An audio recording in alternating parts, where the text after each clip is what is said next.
Excel वीवीए learning series में आज फिर से एक दूसरे से रूबरू हो रहे होंगे और जिक्र कर रहे होंगे वेरिएबल की बात नहीं, आज लाइफ ऑफ वेरिएबल को डिस्कस करेंगे कि वो जो वेरिएबल आप डिक्लेयर कर देते हो, उसको यूज कर लेते हो, प्रोग्राम को एग्जीक्यूट कर देते हो, उसके बाद उस वेरिएबल का क्या होता होगा वो कोई पूछने वाला है, हम लोग पूछ रहे होंगे। तो आगे के वीडियो में लाइफ और स्कोप ऑफ वेरिएबल को विद एग्जांपल एक्सप्लोर कर रहे होंगे। इनिशिएटिव लिया है, क्या हुआ? ब्रह्मांड। तो आज हम लोग किसको डिस्कस करना चाहते हैं, इस लाइफ ऑफ वेरिएबल को। सबसे पहले काम करते हैं, छोटा सा एग्जांपल क्रिएट करते हैं और पहले देखते हैं कि प्रोग्राम के एग्जीक्यूशन के बाद उस वेरिएबल का होता आखिर क्या है। उसके लिए यहां पे मैंने एक सबरूटीन ले लिया, मान के चलते हैं टेस्ट नाम से ले लेते हैं। ये ले लिया, फॉन्ट बहुत छोटा लग रहा है, काम करते हैं टूल्स में चलते हैं, ऑप्शंस में चलते हैं और यहाँ पे एडिटर फॉर्मेट, यहां से साइज थोड़ा सा बढ़ा दिया। ठीक है, अब आपने एक ले लिया सबरूटीन। ले लेने के बाद यहां पे मान के चलते हैं मैंने ले लिया dim x as integer, dim y as integer, दो आपने वेरिएबल ले लिया। ले लेने के बाद यहां पे मैं a1 और a2 में कुछ भी वैल्यू लिखूं तो उसका टोटल यहां पे आ जाना चाहिए। बहुत ही सिंपल है ये। एक और ले लिया डिम आउटपुट एज इंटीजर और यहां पे ले लिया मैंने x equal to range of कौन, ये है अपना a1 ब्रैकेट बंद डॉट वैल्यू, y की वैल्यू क्या हो जाएगा, ऑफ कोर्स वही रेंज ऑफ a1 की जगह पे इस बार कर दो a2, यहां हो गया a2 डॉट वैल्यू और अब ले लिया मैंने output equal to x plus y और अब इसे डिस्प्ले कराना है तो आपने बोल दिया रेंज ऑफ कौन a3 इस बार, है ना, a3 डॉट वैल्यू और ये किसके बराबर हो जाए, तो ये बराबर हो जाए आउटपुट। आसान है ना। ये आपने छोटा सा कोड लिख दिया और अब इसको स्टेप बाय स्टेप पहले एग्जीक्यूट कराने की कोशिश करते हैं, फिर आपको पता चलेगा लाइफ ऑफ वेरिएबल की बात। तो उसके लिए मैं व्यू टैब में जाके एक बार लोकल विंडो जरूर ऑन करके रखना चाहूंगा। कर्सर यहां F8, ये रहा आपका नजर x और y पे। F8, ये देखिए x की वैल्यू उसने 10 असाइन कर दिया, y की वैल्यू 20 असाइन कर दिया और आउटपुट में यहां भी 30 डिस्प्ले हो रहा है और आपने रेंज a3 डॉट वैल्यू भी आपने आउटपुट बताया उसे तो वहां भी डिस्प्ले कर, इसमें इसको कोई आपत्ति नहीं, बिल्कुल परफेक्ट काम कर रहे हैं। लेकिन अब ये हम लोग जानना चाहेंगे कि ये जब काम हो गया, प्रोग्राम एग्जीक्यूट हो चुका है, अब एंड सब होने के बाद होता क्या होगा। एक बार F8 और प्रेस करें, इधर ध्यान, यहां से ये जितने भी वेरिएबल आपने डिफाइन किए थे उसके अंदर जो वैल्यू असाइन किए थे साफ। इसका मतलब यह हुआ कि लाइफ ऑफ वेरिएबल तो फिर बेचारे का कुछ है ही नहीं, जितने देर उसकी जरूरत आपको है आप साथ रखते हो, अदरवाइज डिस्ट्रॉय। कायदे से देखा जाए तो होना भी यही चाहिए, जब तक इसकी जरूरत हमें है आपके साथ होना चाहिए, नहीं है तो डिस्ट्रॉय हो जाना चाहिए। वही तो उसने किया, कोई प्रॉब्लम नहीं है, बिल्कुल सही किया। Life of variable after using the variable वो डिस्ट्रॉय हो जाना चाहिए, वही हो रहा है। इसका बेनिफिट और नॉन बेनिफिट दोनों जानने की कोशिश है। अब मैं यहां पे एक काम और करता हूं, मैंने एक सबरूटीन फिर से ले लिया test1 के नाम से और यहां पे आपने वेरिएबल ले लिया dim a as integer, b as integer, दो वेरिएबल आपने पास किया और आगे का काम अभी इसमें प्रोसीड मैं नहीं कर रहा हूं। मैं सिर्फ टेस्टिंग करके देखना चाहता हूं कि इस सबरूटीन का स्कोप कहां तक है। मतलब आपने जो इस सबरूटीन को यहां पे लिया, इसके अंदर जो भी काम किया, इसका स्कोप ऑफ कोर्स यहां के बाद तो खत्म, इसका स्कोप इतना ही है। मैं इसके स्कोप से बाहर हूं, मैं दूसरे सबरूटीन पे हूं, क्या मैं इस सबरूटीन को इस सबरूटीन में रहते हुए कॉल करा सकता हूं? जरूरत कब पड़ सकती है वो देखिए। सपोज यहां पे आउटपुट में आपने x प्लस y को ऐड कर दिया है और ऐड कर देने के बाद अब आप a3 में वैल्यू को यहां डिस्प्ले कराना चाहते हैं, लेकिन डिस्प्ले कराने से पहले ही मैं यहां पे जाऊं और यहां पे रहते हुए मैं इस सबरूटीन पे जाना चाहता हूं, वापस घूम के आऊंगा मैं यहां, ऐसा मैं कर सकता हूं। उसके लिए मुझे इस सबरूटीन को कराना होगा, कीवर्ड यूज करेंगे यहां कॉल, और अब मैं कॉल करा दे रहा हूं test1 को। मैंने कॉल करा दिया test1 को। अब स्टेप देखिए ये कैसे काम करेगा, जबकि आपने यहां पे a3 dot value equal to output ले रखा है, मतलब यहां पे डिस्प्ले में आना चाहिए, बट इसको एक बार मैं हटा देता हूं, फिर से स्टेप इनटू F8, देखते रहिए स्टेप बाय स्टेप। यहां पे गया a1 की वैल्यू 10 a2 की वैल्यू 20 यहां पे रखा, x प्लस वाई आपने किया हुआ है। इंटरनली कैलकुलेशन तो करेगा लेकिन अभी वो डिस्प्ले नहीं करेगा। डिस्प्ले करने से पहले वो कराएगा पहले किसी और को कॉल टेस्ट 1। कहां पे पहुंच गया वो? टेस्ट 1 पे गया। अभी आउटपुट आपको दिखाया नहीं। टेस्ट 1 में जो भी अब आपने कैलकुलेशन मैनिपुलेशन करना है वो आप सारे काम करोगे।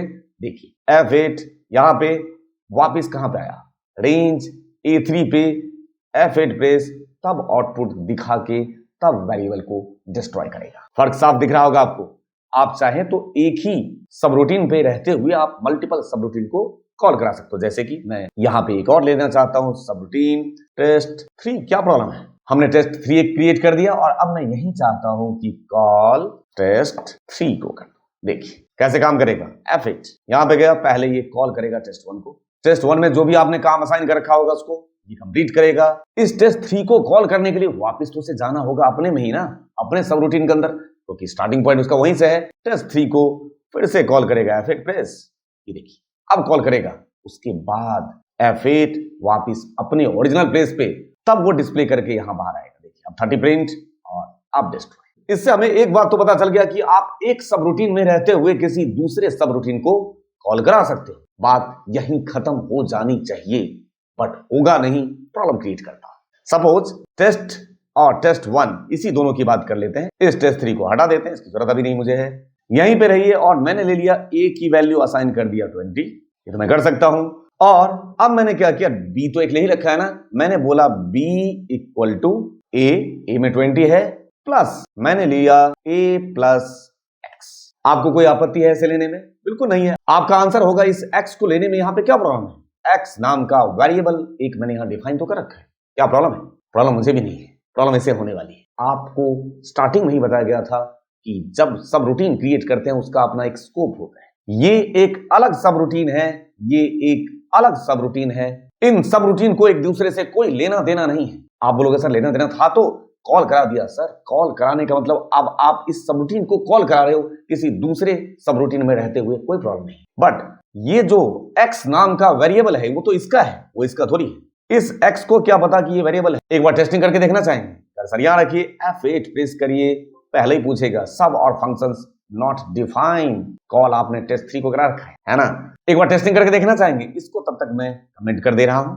यहां इसको मैंने कर दिया कमेंट और अब F8 प्रेस करिए, यहां गया, कोई दिक्कत नहीं। अभी कोई दिक्कत नहीं है। दिक्कत क्रिएट हुआ, वेरिएबल नॉट डिफाइंड। इसको क्या पता ये x क्या है? कुछ नहीं पता। यहां पे अब आपके सामने सिचुएशन आ चुका है घर के मेंबर और बाहरी मेंबर की, मतलब लोकल वेरिएबल और ग्लोबल वेरिएबल। अब मैं बात कर रहा हूंगा लोकल वर्सेस ग्लोबल। अभी जो वेरिएबल आपने ये डिफाइन किया है, जब कोई भी वेरिएबल सब रूटीन के अंदर होगा वो लोकल है, उसका scope with in the sub routine होगा। जब आप इसी वेरिएबल को इस सब रूटीन से बाहर डिक्लेयर कर दो तो वो लोकल नहीं कहलाएगा, वो कहलाएगा public variable. You can say global variable. मतलब वेरिएबल डेफिनेशन की बात करो, दो तरीके का हो गया, एक हो गया लोकल, दूसरा हो गया पब्लिक, या उसी का दूसरा नाम क्या है? Global variable. ठीक है, यूज करके देखें। ये dim x एज इंटीजर मैं यहां से कर रहा हूं कट और मैं यहां पे जाके कर दे रहा हूं पेस्ट। अब आपने जो वेरिएबल डिफाइन किया है ये पब्लिक है, लेकिन पब्लिक है तो पब्लिक बनाना होगा। dim की कहानी फिर कुछ और है। अगर dim यहां रहा तब भी दिक्कत क्रिएट करेगा, ये भी बात आगे कर रहा हूं। यहां पे जो मैं कीवर्ड यूज करना चाहूंगा, या तो आप यहां पे पब्लिक लिख दें, तब भी इसको कोई दिक्कत नहीं है, और यूज करके देख लेते हैं। आपने इसे बोला है b equal to a plus x, देखते हैं इसमें एरर है क्या। F8 यहां पे चलिए, मेरे हिसाब से कोई दिक्कत नहीं होगा। ये देखिए b equal to a plus x है ना। a के अंदर क्या रखा हुआ है? 20, और x के अंदर क्या रखा हुआ है? x की वैल्यू 10। ये कैसे 10? अब आप यहां दें, यहां ये जो x को थोड़ा सा इज्जत अलग से दिया गया है, ये है ग्लोबल। देख रहे हैं, x की वैल्यू 10 असाइन करके रखा है आपने। और अब एक बात और याद रहे, ये ग्लोबल वेरिएबल या पब्लिक वेरिएबल की खासियत ये होती है कि जब तक आप उसे खुद से रिसेट नहीं कर देते हैं तब तक वो डिस्ट्रॉय नहीं होगा। आप देखें यहां पे F8 प्रेस करेंगे इस तरीके से और वापस यहां आ गया, बट इस पे अभी क्लिक करने के बाद फिर से देखिए अभी भी वैल्यू वो 10 ही है। इसलिए ग्लोबल वेरिएबल को बहुत ही ध्यान से यूज करना होता है। अगर आप किसी दूसरे सब रूटीन में रहते हुए इसको अगर यूज करते तो तब तक वो उस x की वैल्यू 10 ही रखेगा जब तक आप उसको डिस्ट्रॉय या रिसेट नहीं कर देते हो। हमारी बात समझ में? लोकल वर्सेस ग्लोबल की बात कर रहा हूं मैं यहाँ पे, और मैं बताने की कोशिश कर रहा हूं यहाँ पे आप पब्लिक लिख दो या क्या यूज कर दो ग्लोबल, तब भी कोई दिक्कत नहीं है। ये प्रोग्राम आपका परफेक्ट काम करेगा। देख लीजिए इस तरीके से, देखिए अभी भी ये x की वैल्यू 10 रखा होगा। बेहतर रहेगा इस x को कैसे मैं अक्सर यूज करूंगा प्रोग्राम में कि जब आपके इस प्रोग्राम की जरूरत आपको खत्म हो जाए तो यहां पे आप क्या कर दें, उसको रिसेट कर दें। मतलब क्या, x की वैल्यू उठा के 0 कर दो, क्या दिक्कत है। प्रोग्राम एग्जीक्यूट होगा, सारे काम करेगा इस तरीके से F8, और यहां पे सारे काम हो जाने के बाद ये जो x की वैल्यू 10 है वो आपने उठा के क्या कर दिया, 0। ये याद रहे, नहीं तो कई बार प्रोग्राम के एग्जीक्यूशन में बहुत प्रॉब्लम क्रिएट करता है कि आपने ग्लोबल वेरिएबल को रिसेट नहीं कर रखा है, तो जो आउटपुट आप एक्सपेक्ट कर रहे होंगे कुछ और आ रहा हो। तो उम्मीद करता हूं ये लाइफ ऑफ वेरिएबल कितना होता है ये आपको समझ में आ गया होगा। ग्लोबल वर्सेस लोकल में डिफरेंस क्या होता है ये आपको समझ में आ गया होगा, जिसके जरिए आप प्रोग्राम में बहुत सारे एनहांसमेंट कर सकते हो। कब, किस सिचुएशन में लोकल, किस सिचुएशन में ग्लोबल यूज करना है, ये अब आपको कॉन्सेप्चुअली क्लियर हो रहा होगा। और अब हमारी मुलाकात होगी नेक्स्ट सेशन में। इन एग्जाम्पल को थोड़ा सा और वर्सेटाइल बनाने की कोशिश कर रहे होंगे और आपसे दोबारा रूबरू हो रहा होगा इसी VBA सीरीज में। और आज के वीडियो का साइनिंग ऑफ यहीं पे इस एंडिंग नोट के साथ। आप कभी एक बार ट्राई करके देखना खुद के लिए, लोगों से कह के देखना कि आप जो हो ना बहुत अच्छे हैं, तो उन्हें क्या लगेगा कि आपको ना बहुत घमंड है खुद पे। लेकिन आपने यदि ये कह दिया कि आप बहुत बुरे हैं, तो पता है लोगों को क्या लगेगा, उन्हें लगेगा कि ये तो झूठ बोल रहे हैं। इसलिए सबसे बेहतर क्या रहेगा कि कुछ मत बोलिए, जो आप हैं ना वो लोगों को खुद ब खुद दिख जाए। Thank you for your love and support to news and share. Thank you दिल से।